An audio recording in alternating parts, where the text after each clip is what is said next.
Hello class 10th students. तो चलिए हम लोग globalisation and the Indian economy chapter को आगे कंटिन्यू करते हैं और चाइनीज़ टॉयज़ के बारे में पढ़ते हैं। Chinese toys in India, Bharat के बाज़ार में चाइनीज़ टॉयज़ कैसे आ गई। Chinese manufacturer learn of an opportunity to export toys to India, where toys are sold at high price. Chinese manufacturer लोगों ने ये इस मौके को कि भारत में टॉयज़ अगर एक्सपोर्ट करेंगे तो उन्हें वो बहुत फ़ायदे में रहेंगे, क्योंकि भारत के बाज़ारों में टॉयज़ की कीमत बहुत ज़्यादा होती है। They start exporting plastic toys to India, इसलिए उन्होंने भारत में प्लास्टिक के बने हुए खिलौने एक्सपोर्ट करना शुरू कर दिए। Buyers in India have now have the option of choosing between Indian and the Chinese toys. अब भारत में ख़रीदारों को के पास चॉइस आ गई कि वो चाइनीज़ टॉयज़ ख़रीदें या भारतीय टॉयज़ ख़रीदें। Because of the cheaper prices and new design, Chinese toys become more popular in Indian market. चूँकि जो सस्ती होने के कारण यानी कीमत कम होने के कारण और नया डिज़ाइन होने के कारण चाइनीज़ टॉयज़ जो थी वो भारत में बहुत पॉपुलर हो गई भारत के मार्केट में। Within a year 70-80% of the toys shop have replaced Indian toys with Chinese toys. और करीब 70 से 80% एक ही साल के अंदर 70 से 80% जो टॉयज़ की भारत में शॉप्स थी वहाँ पर इंडियन टॉयज़ की जगह पे चाइनीज़ टॉयज़ भर गई थी, यानी मार्केट में चाइनीज़ टॉयज़ ज़्यादा हो गई थी, भारतीय टॉयज़ कम हो गई थी। Toys are now cheaper in the Indian market than earlier, और वो सस्ती भी हो गई थी पहले की तुलना में। वॉट इज़ हैपनिंग हियर, अब यहाँ पर क्या हुआ है। As a result of trade, इस व्यापार के कारण क्या हुआ, Chinese toys came into Indian market, Chinese toys जो है भारत के मार्केट में आ गई। In the competition between Indian and Chinese toys prove better. जब कॉम्पिटिशन हुआ भारतीय खिलौनों का चाइनीज़ खिलौनों से, तो क्या हुआ कि चाइनीज़ खिलौने ज़्यादा अच्छे दिखे। Indian buyers have a greater choice of toys. अब आप खरीदने के लिए मार्केट में जाओ, भारतीय लोग जब खरीदने जाते हैं मार्केट में तो उनके पास चॉइस बहुत ढेर सारी होती, एट लोअर प्राइसेस, और कीमत भी कम होती। For the Chinese toys markets this provides an opportunity to expand business. अब चाइनीज़ टॉयज़ के लिए जो चाइनीज टॉयज़ मेकर्स जो थे उनके लिए यहाँ पर बहुत अच्छा मौका हो गया था अपना बिजनेस बढ़ाने का।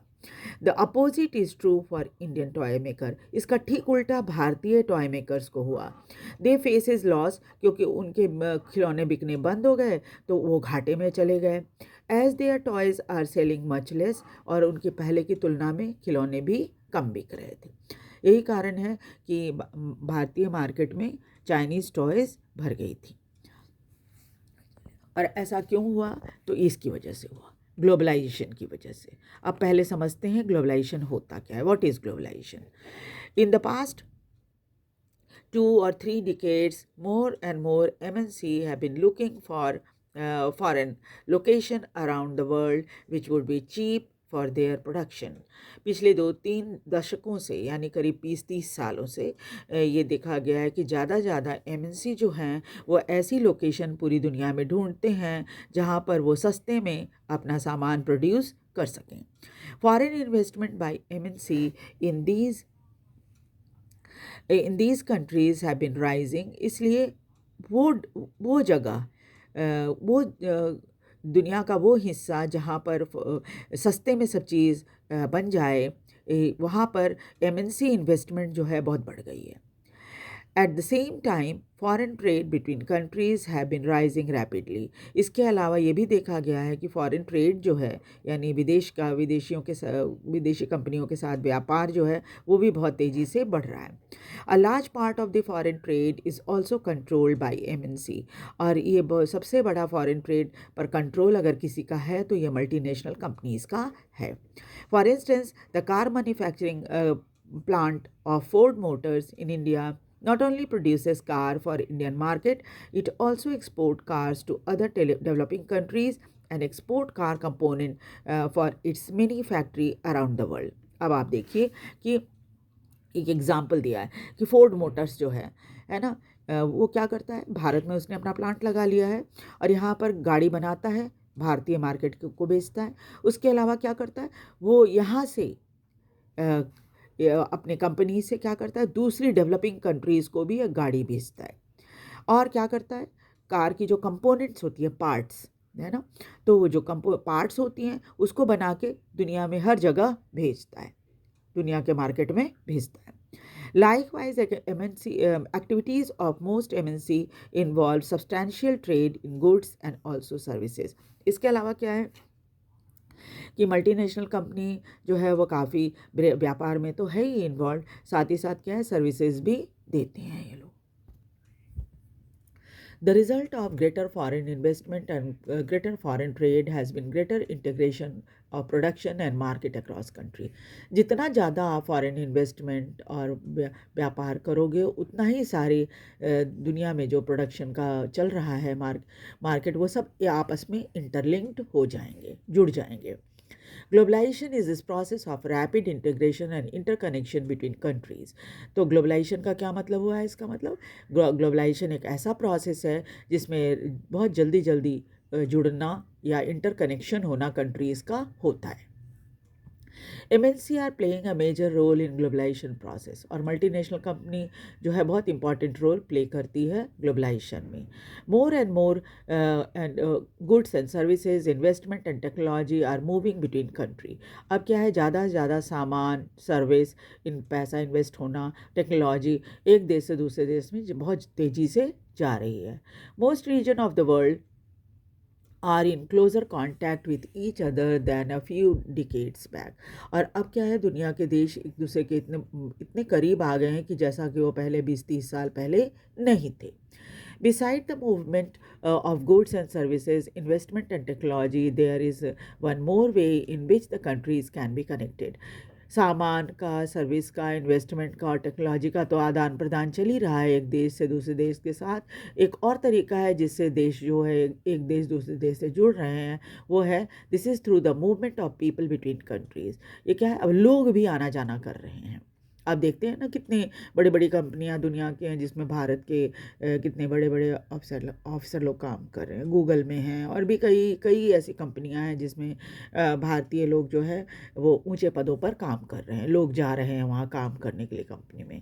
People usually move from one country to another in search of better income, क्योंकि अब जो लोग हैं वो एक देश से दूसरे देश में जाने लगे हैं ताकि अच्छी जॉब उनको मिल सके, उनकी इनकम अच्छी हो सके।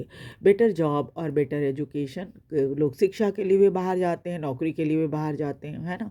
इन past few decades however there is not have been much increase in the movement of people between countries due to various restriction.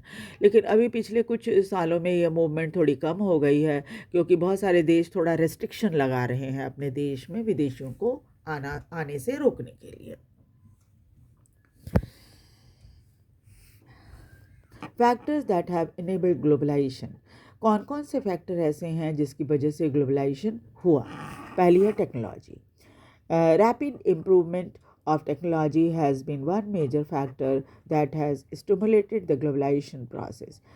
सबसे ज़्यादा क्या है, रैपिड जल्दी जल्दी जो मूवमेंट हो रही है टेक्नोलॉजी की, सबसे बड़ा फैक्टर है ग्लोबलाइजेशन में, ये है ना, इसने ग्लोबलाइजेशन को बहुत तेज कर दिया है। For instance the past 50 years have seen several improvement in transportation technology. पिछले 50 सालों में बहुत ज़्यादा इम्प्रूवमेंट हुआ है ट्रांसपोर्टेशन टेक्नोलॉजी में। This has made much faster delivery of goods across long distances possible at lower cost। इससे क्या हुआ है कि आप तेज़ी से सामान की डिलीवरी कर सकते हो दूर दराज की जगहों पर भी, और कीमत भी कम लगती है, मतलब खर्चा कम आता है सामान भेजने में। अब देखिए containers for transport of goods. अब क्या है, पहले की तुलना में पहले ऐसा नहीं होता था, पहले एक एक करके सारा सामान ढोया जाता था। अब क्या है, कंटेनर में भर दिया जाता है सारा सामान और सीधे कंटेनर को उठा के बड़े बड़े शिप्स में डाल दिया जाता है विदेशों को भेजने के लिए। देखिए क्या है यहाँ पर, goods are placed in a container that can be loaded intact into ships, railway, planes और ट्रक्स। अब क्या है, सामान जो है कंटेनर्स में भर दिया जाता है और उसके बाद उसे सीधे सीधे जहाज़ पर, चाहे रेलवे से, चाहे प्लेन से या फिर ट्रक से भेज दिया जाता है। Container have led a huge reduction in the port handling cost and increased the speed with which export can reach market. अब क्या है कि इसकी वजह से कंटेनर में सामान आने की वजह से क्या हुआ, एक तो हो गया पोर्ट हैंडलिंग फैसिलिटी बहुत खर्चा कम हो गया है, उसके बाद स्पीड बहुत तेज़ हो गई है। खर्चा इसलिए कम हो गया है कि आप जब कंटेनर में पैक करके सामान देते हो तो क्या होता है, वहाँ जाओ क्रेन से उठाकर सीधे वो शिप में डाल देंगे, आपको बीच में किसी मज़दूर वगैरह की ज़रूरत ही नहीं है कि ढो और टाइम लगाएंगे वो लोग सामान लादने में, वैसा कुछ नहीं है, सीधे सीधे क्रेन से उठाकर वो डाल देते हैं शिप्स में। ठीक है, उसी तरह से ट्रेन से भी होता है, उस तरह से ट्रक से भी होता है, प्लेन से भी वैसे ही होता है ना। तो क्या होता है, ये सब काम बहुत तेज़ी से हो जाता है। और increase the speed with which the export can reach market, और जितनी जल्दी आप सामान लदवाओगे उतनी ही तेज़ी जल्दी वो मार्केट तक पहुंच जाएगा। Similarly the cost of air transport has fallen, अब देखो पहले की तुलना में हवाई जहाज़ के टिकट की कीमत बहुत कम हो गई है। This has enabled much greater volume of goods being transported by airlines, इसलिए क्या हो गया कि अब पहले की तुलना में ज़्यादा सामान को बाय एयर भेजा जा सकता है एक जगह से दूसरी जगह।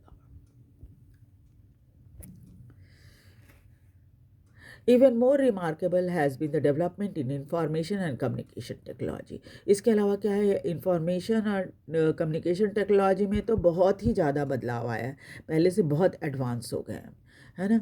इन the recent time technology in the area of telecommunication, computers, internet has been changing rapidly. अभी पिछले कुछ सालों में टेक्नोलॉजी जो है बहुत बदल गई है टेलीकम्युनिकेशन में, कंप्यूटर में और इंटरनेट में, है ना। Telecommunication facility, telegraph, telephone including mobile phone, fax are use to contact one another around the world to access information instantly.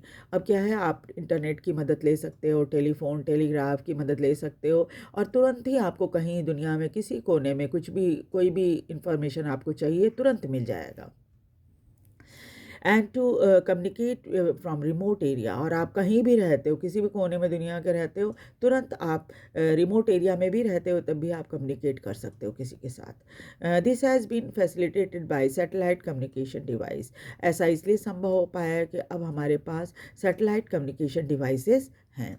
As you would be aware, computers have now entered almost every field and activity. और आज तो आप लोग जानते ही हो, computer हर जगह इस्तेमाल होता है, स्कूल से लेकर हर जगह। अब तो सब कुछ ऑनलाइन ही होने लगा है ना। You might have ventured into the amazing world of internet, और आप लोग तो खूब इंटरनेट इस्तेमाल करते हो, मैं भी करती हूँ, सभी करते हैं, है ना। Where you can obtain and share information on almost everything you want to know, और आप इसमें बहुत हर तरह की इंफॉर्मेशन आप हासिल कर सकते हो, शेयर कर सकते हो किसी के साथ, है ना। Internet also allow us to send instant electronic mail, email and talk voice mail across the world at negligible cost.